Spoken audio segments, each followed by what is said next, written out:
Hello everyone, welcome back to my channel.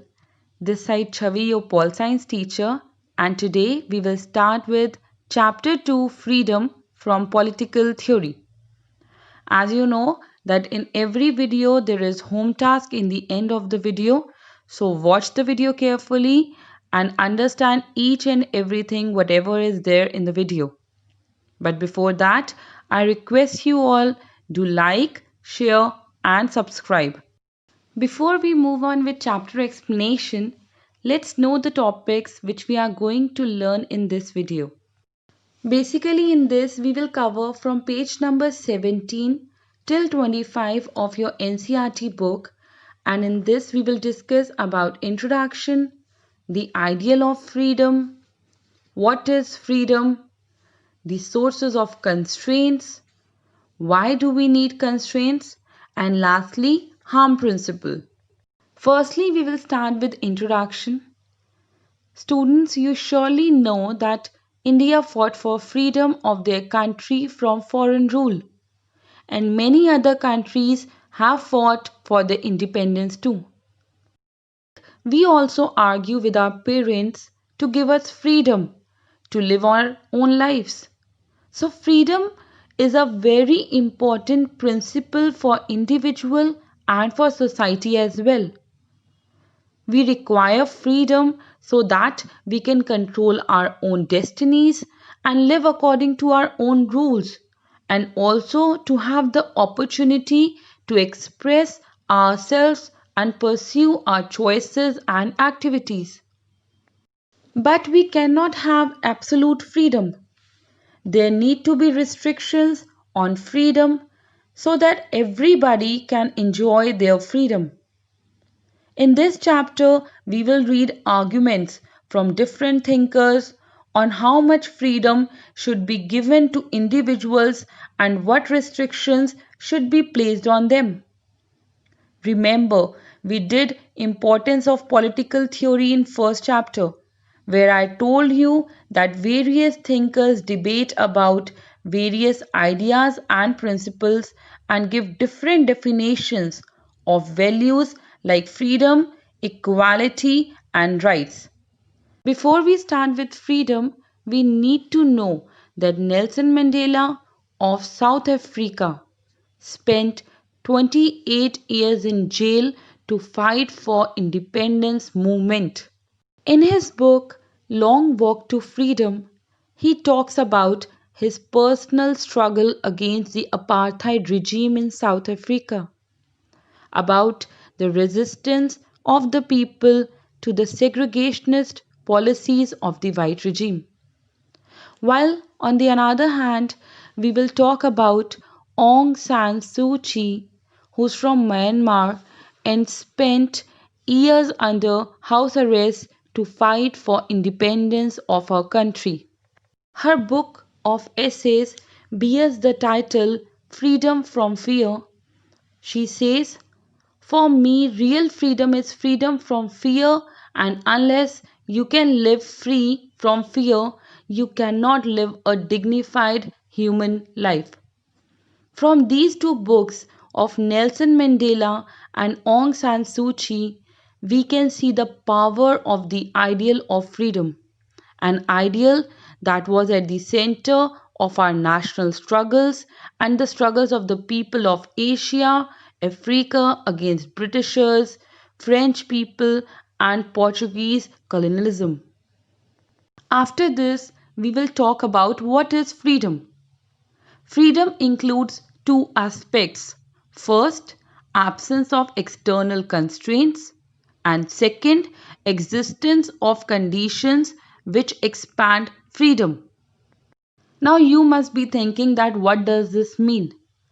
So beta, external constraints means the force or compulsions under which an individual has to work, and absence of external constraints means that an individual should not be forced to perform any actions which she does not want to perform. So both these freedoms help individual to grow and develop his or her capabilities. But there cannot be absolute freedom and total absence of constraints. There need to be some social constraints so that freedom is not abused. Social constraints means that restrictions to be imposed on the individual, keeping in mind the benefit of society. For example, freedom of speech and expression has restriction that you cannot abuse anybody, their family, or their religion. So there is a need to look at which freedom society allows. Swaraj. For Gandhiji, Swaraj was same as freedom. He said that Swaraj does not only means freedom from British rule and making India independent, but freedom has other aspects too, in which Swa means self and Raj means rule. So there needs to be self rule. It meant rule of the self and rule over self. Rule of self means that India needs to be ruled by its own people. And rule over self means that every individual should live with respect and dignity. There should be removal of poverty, unemployment, so that a person can earn his living respectfully and access minimum quality of life. He or she should have self responsibility to carry out his work rather than being forced to work. So, freedom for Gandhiji was economic freedom, meaning removal of poverty and having employment. Social freedom, where people from different caste and religion are not discriminated and everybody treated equally. And cultural freedom, where all religions and cultures are equally respected. Now we will talk about the sources of constraints, and in this we will learn from where does constraints come.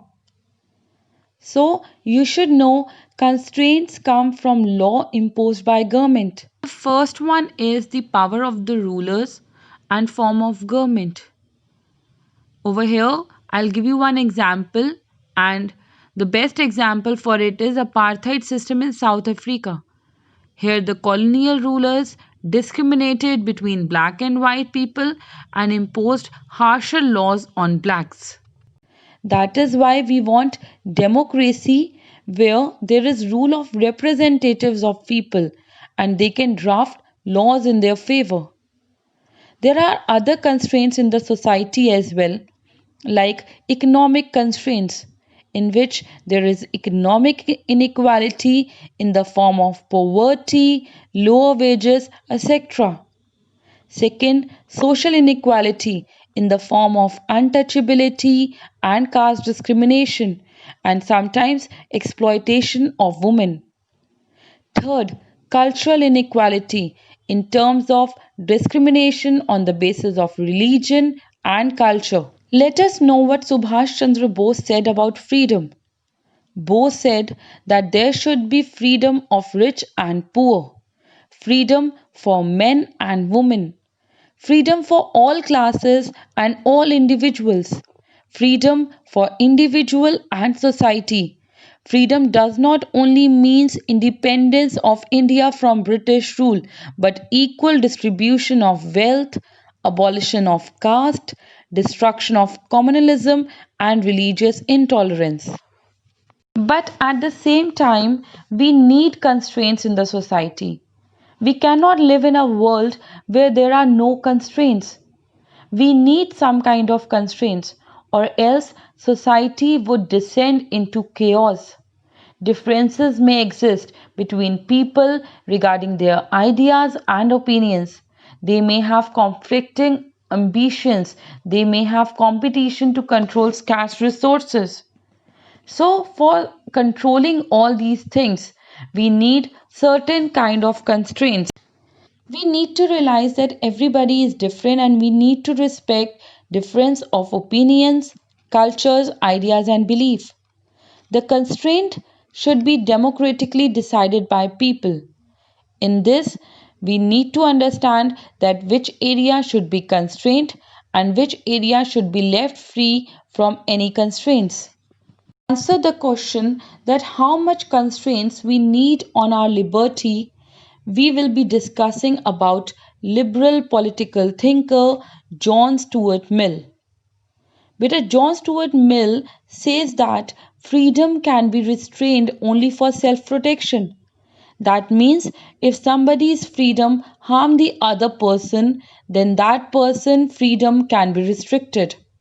For example, if X person harms Y person, then only X freedom should be restricted. There are two types of actions explained by John Stuart Mill, includes self-regarding actions and other regarding actions. Self-regarding actions are those actions that shave consequences only for the individual and nobody else. It means actions which affect himself herself only are self-regarding action. Here, the state has no business to interfere in the action of those people. To put it simply, it is none of your business to interfere in my work. But which actions affect the other person or harm him or her is called other regarding actions. If your actions harm me, then I need to protect myself. John Stuart Mill says that since freedom is very important for human life, so it should be constrained only in special circumstances. The harm needs to be serious. If it is a minor harm, then there can be a social disapproval, but we cannot call law to interfere in that.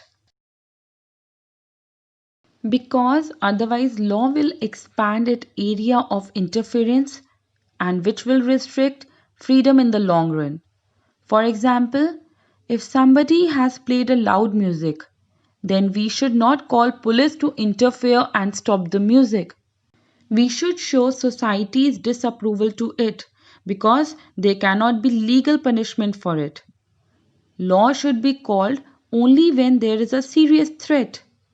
John Stuart Mill calls for tolerance of different views, interests, and principles of people. But if it harms the other people, then it should be handled by law. For example, hatred campaigns. We cannot ask for life imprisonment for those people. There should be reasonable restrictions and reasonable punishment.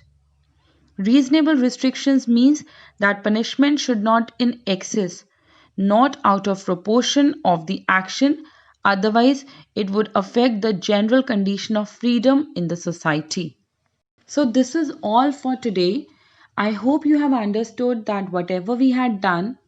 In case of any further doubt, feel free to write in the comment section. Otherwise, we will discuss in your upcoming online class. This is your home task. Please do it in your register and try to frame the answer in points. Thank you everyone. Have a nice day and stay safe at your place.